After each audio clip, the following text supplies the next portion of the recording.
My parents have always been avid hunters. Me, not so much. I mean, yeah, I would go with them on their expeditions when I was younger, but that's mainly because I was dragged along with them.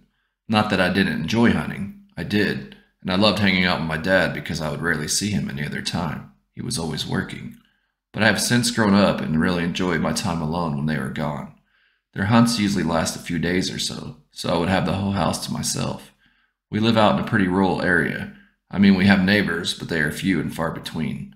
In the morning, right before my parents were going to leave, I got a call from my ex-boyfriend Kyle's dad. We had broken up a few weeks prior, and he was still not totally over it. I still valued his friendship, but I really didn't see it lasting either. He was way too possessive, and since I initiated the breakup, I've learned I didn't know the half of it. Kyle's dad sounded very stressed out. He proceeded to tell me how Kyle had left to stay at a friend's house 3 days prior, but after getting a hold of his friend, it turned out he never even showed up to his house. So he was trying to contact anyone that knows Kyle to find out where he might be. I told him I haven't spoken with him for over 2 weeks, but if I heard anything, I would let him know. I didn't think much of the phone call and continued about my day. Later that evening, my parents had left for their trip. I decided to make some dinner for myself. I'm not much of a cook, but I love tacos, and they were fairly easy to make. In the middle of browning some hamburger, I got a text. It was from Kyle. It read, "Knock, knock. It's creepy." We would sometimes joke around about a kid we went to high school with. I'm not sure what his name really was, but we called him Creepy. It had been rumored that he would go around and stalk some of the girls we went to school with, spy on them from outside their houses, and take pictures of them without their consent. I'm not sure if any of it was true. I actually thought people just made up those rumors because the kid didn't really have any friends and just looked really, well, creepy. I immediately responded to him that he needs to grow up and move on. We were finished romantically, and trying to scare me wasn't helping him gain any brownie points with me. I then mentioned that his dad had called me earlier and was worried sick about him and that he should call him. I didn't get any reply. The text was a little unsettling, but I wasn't going to let it ruin my mood.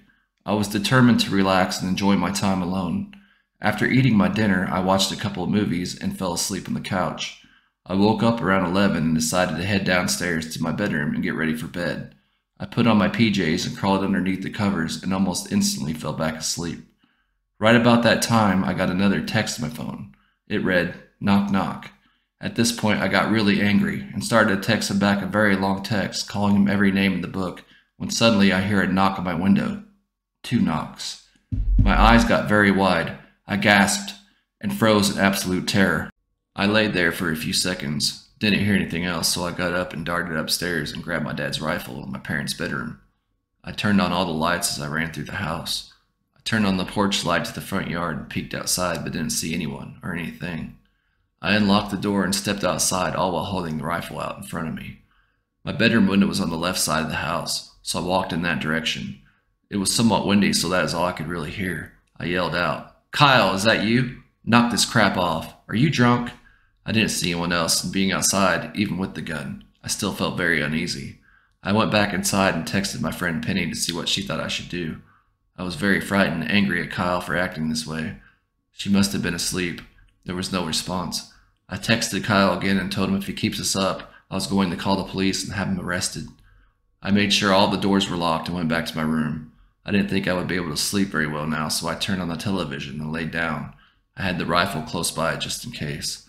When suddenly I hear a crash and glass shattering upstairs. The amount of fear that I felt at that moment overtook me, and I sprung up and opened my bedroom window and hoisted myself up through it to the outside, leaving my dad's gun behind.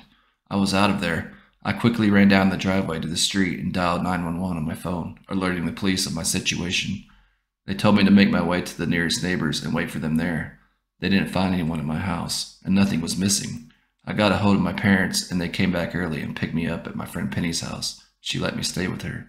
Weeks later, they discovered Kyle's body dismembered in the woods not far from his house. It was believed he was a victim of a known serial killer due to the nature of his death. It was also believed that after he murdered Kyle, he went through our messages on his phone and learned about me and Creepy.